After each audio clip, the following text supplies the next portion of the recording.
ഇത്തവണത്തെ ക്രിസ്മസ് ഹോളിഡേയ്സിന് ഞങ്ങൾ London പോകാനാട്ടോ plan ചെയ്തത്. ബ്രിട്ടീഷ് എയർവേസിലായിരുന്നു ഞങ്ങളുടെ യാത്ര. ദുബായിൽ നിന്ന് ലണ്ടൻ ഹീത്രോയിലേക്കായിരുന്നു കേട്ടോ ഞങ്ങളുടെ journey. Early morning 2:30 flight. 1 hour delay വന്നെങ്കിലും ഞങ്ങൾ ഓൾമോസ്റ്റ് ഒരു 7:30-8 ഒക്കെ ആയപ്പോഴേക്കും ഞങ്ങൾ ലണ്ടൻ ഹീത്രോയിലെത്തി. ലണ്ടൻ ഹീത്രോയിലെത്തിയതിന് ശേഷം ഞങ്ങളുടെ ലഗേജ് എടുക്കാനുള്ള ട്രാൻസിറ്റ് ട്രെയിനിന് വേണ്ടിയിട്ട് വെയിറ്റ് ചെയ്യാണ് കേട്ടോ അവിടെ. അങ്ങനെ ഞങ്ങളുടെ ലഗേജെല്ലാം ഞങ്ങൾക്ക് എടുത്തതിന് ശേഷം ഞങ്ങളുടെ റൂമിലേക്ക് പോകാനുള്ള വഴി നോക്കുകയാണ്. അപ്പോൾ ഞങ്ങൾ അണ്ടർഗ്രൗണ്ട് വഴി ട്രാവൽ ചെയ്യാനാണ് ഞങ്ങൾ പ്ലാൻ ചെയ്തിരുന്നത്. അതിനുവേണ്ടി ഓയിസ്റ്റർ കാർഡൊക്കെ എടുത്തു. അങ്ങനെ ഞങ്ങൾ 2 സ്റ്റേഷൻ മാറി കയറി ഞങ്ങളുടെ റൂമിരിക്കുന്ന സ്റ്റേഷനിൽ അവിടെ എത്തി. ഞങ്ങൾ Airbnb വഴിയാട്ടോ റൂം ബുക്ക് ചെയ്തിരുന്നത്. ഒരു 1 bedroom അപ്പാർട്ട്മെൻ്റ് ആയിരുന്നു ഞങ്ങൾ ബുക്ക് ചെയ്തിരുന്നത്. അത്യാവശ്യം എല്ലാ അമ്യൂണിറ്റീസും ഇൻക്ലൂഡ് ചെയ്യുന്ന ഒരു അപ്പാർട്ട്മെൻ്റ് ആയിരുന്നു. നല്ലൊരു അപ്പാർട്ട്മെൻ്റ് ആയിരുന്നു. റൂമിൽ ചെക്കിൻ എല്ലാം കഴിഞ്ഞതിന് ശേഷം ഞങ്ങൾ ബ്രേക്ക്ഫാസ്റ്റ് കഴിക്കാൻ അടുത്തുള്ള ഷോപ്പിൽ പോയിട്ടോ. അവിടെ നിന്ന് ഞങ്ങൾ സാൻഡ്വിച്ചും അതുപോലെ തന്നെ കോഫിയൊക്കെ കുടിച്ചു. അതിനുശേഷം ഞങ്ങളുടെ നെക്സ്റ്റ് ടൂർ സ്റ്റാർട്ട് ചെയ്യുന്നത് ചാരിങ് ക്രോസിൽ നിന്നാണ് കേട്ടോ. അവിടെ നിന്നാണ് ഞങ്ങളുടെ ഈവനിങ് വാക്കിംഗ് ടൂർ ഉള്ളത്. അപ്പോൾ ഞങ്ങൾ നേരെ അങ്ങോട്ടേക്ക് പോയി. അവിടെ ചെന്നപ്പോൾ ഞങ്ങൾ ആദ്യം കണ്ടത് ട്രഫാൽഗർ സ്ക്വയർ ആണ് കേട്ടോ. അപ്പോൾ അവിടെ നിന്നാണ് ഞങ്ങളുടെ ടൂർ സ്റ്റാർട്ട് ചെയ്യുന്നത്. അപ്പോൾ ഈ ട്രഫാൽഗർ സ്ക്വയർ എന്ന് പറയുന്നത് ഒരു ലണ്ടനിലെ പബ്ലിക് സ്ക്വയർ ആണ്. അപ്പോൾ ലണ്ടനിലെ നാഷണൽ ഗാലറി, അതുപോലെ തന്നെ നമുക്ക് ക്രിസ്മസ് ട്രീ, ക്രിസ്മസ് മാർക്കറ്റ് ഒക്കെ ഇവിടെ കാണാൻ പറ്റും. ഈ ക്രിസ്മസ് ട്രീ എല്ലാ കൊല്ലവും ബ്രിട്ടനിലെ ആൾക്കാർക്ക് നോർവേയിൽ നിന്ന് സമ്മാനിക്കുന്നതാണ് കേട്ടോ. അത് സെക്കൻഡ് വേൾഡ് വാറിൽ ബ്രിട്ടൻ നോർവേനെ സപ്പോർട്ട് ചെയ്തതിൻ്റെ ഒരു സമ്മാനമായിട്ട് എല്ലാ വർഷവും അവർ ഈ ക്രിസ്മസ് ട്രീ കൊടുക്കുന്നതാണ്.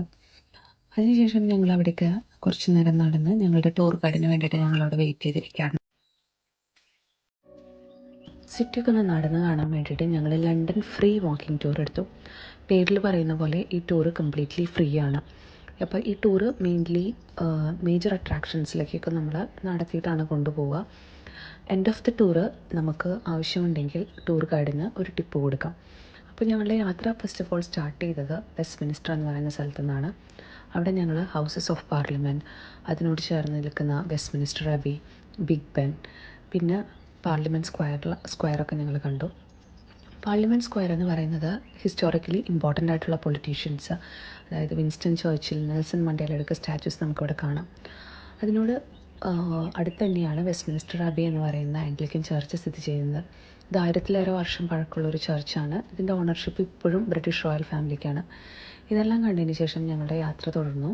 ഞങ്ങളിപ്പോൾ നേരെ പോകുന്നത് ബക്കിംഗ്ഹാം പാലസിലോട്ടാണ്. ഫ്രീ പാർക്കിംഗ് ടൂറിൻ്റെ നെക്സ്റ്റ് ഡെസ്റ്റിനേഷനായിട്ടുള്ള സെൻറ്റ് ജെയിംസ് പാർക്കും ബക്കിംഗ്ഹാം പാലസിലേക്കായിട്ടാണ് നമ്മൾ പോകുന്നത്. ഈ സെൻറ്റ് ജെയിംസ് പാർക്ക് ഒത്തിരി വലിയ പാർക്കാണ്. ഓവർ 90 acres ഉണ്ടെന്നാണ് പറയപ്പെടുന്നത്. അപ്പോൾ അവിടെ നമുക്ക് ഒത്തിരി താറാവ്, അതുപോലെ തന്നെ പലതരം പക്ഷികൾ, അണ്ണാനൊക്കെ കാണാൻ പറ്റും. ഒരു പ്രത്യേകത എന്താണെന്ന് വെച്ചിട്ടുണ്ടെങ്കിൽ നമ്മളെന്തെങ്കിലും ഫുഡൊക്കെ ഓഫർ ചെയ്തിട്ടുണ്ടെങ്കിൽ അവർക്ക് യാതൊരു പേടിയില്ലാതെ വന്ന് നമ്മളുടെ അടുത്ത് നിന്ന് ഫുഡൊക്കെ കഴിച്ചിട്ട് പോകട്ടോ.